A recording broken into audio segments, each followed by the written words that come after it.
अस्सलामुअलैकुम दोस्तों, live tube में आप सबको खुशामदीद कहते हैं और उम्मीद करते हैं कि आप सब खैरियत से होंगे। दोस्तों, ईद उल अज़हा करीब आ रहा है और हर कोई जानवर की ख़रीदारी में मसरूफ़ है। हर कोई चाहता है कि कम से कम दामों में अच्छे से अच्छा जानवर ख़रीदें, मगर दूसरी तरफ मार्केट में ऐसे फ्रॉडी लोग मौजूद हैं जो नए नए तरीक़ों से लोगों को लूट रहे हैं। जी हाँ दोस्तों, हमारी आज की वीडियो ऐसे शख्स के बारे में है जिन्होंने मंडी में दुम्बा खरीदा, मगर जब वो घर आ गए तो उन्हें पता चला कि ये तो दुम्बा नहीं बल्कि बकरा है और इस पर एल्फी के ज़रिए दुम्बे का चमड़ा लगाया है। दोस्तों, ये वाक़या गुजरावाला में मोहम्मद रमज़ान नामी शख्स के साथ पेश आया। जब वो गुजरावाला के माल मंडी में कुर्बानी का जानवर खरीदने गया तो किसी ने उसे धोखा देकर बकरी का बच्चा दुम्बे की कीमत पर फरोख्त किया, जबकि यकीनन दुम्बा बकरी से ज़्यादा महंगा होता है।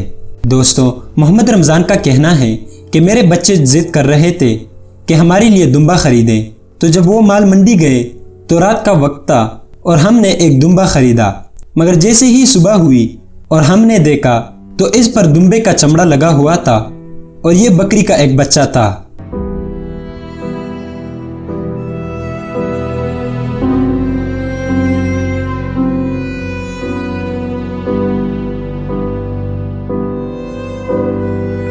दोस्तों, याद रहे कि मोहम्मद रमज़ान एक गरीब आदमी हैं जो कहते हैं कि मैं कुर्बानी का अहल भी नहीं हूँ, मगर बच्चों की ज़िद की वजह से और इनकी ख्वाहिश के लिए मैंने ये दुम्बा ख़रीदा, मगर फ्रॉडियों ने मेरे साथ इतना बड़ा फ्रॉड किया।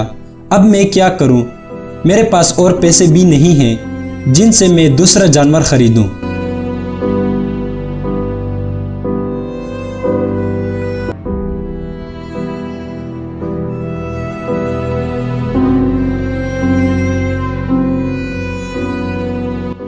दोस्तों, इस बेचारे के दिल पर क्या गुजर रहा होगा, ये बात यकीनन हमारे लिए बाइसे शर्म है कि हम लोग इस मुकद्दस काम में भी अपने करतूत से बाज नहीं आते और फिर हमारा शिकवा होता है कि हमारे हुक्मरान करप्ट है, हमारी दुआएं कबूल नहीं होती।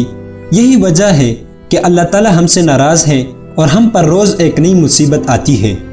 दोस्तों, आप इस वाक़ये के बारे में क्या कहना चाहेंगे? हमें कमेंट सेक्शन में अपनी राय दें और अगर वीडियो पसंद आई हो तो इसे लाइक करें, दोस्तों के साथ शेयर करें और हमारे चैनल लाइव ट्यूब को ज़रूर सब्सक्राइब करें। अल्लाह हाफिज़।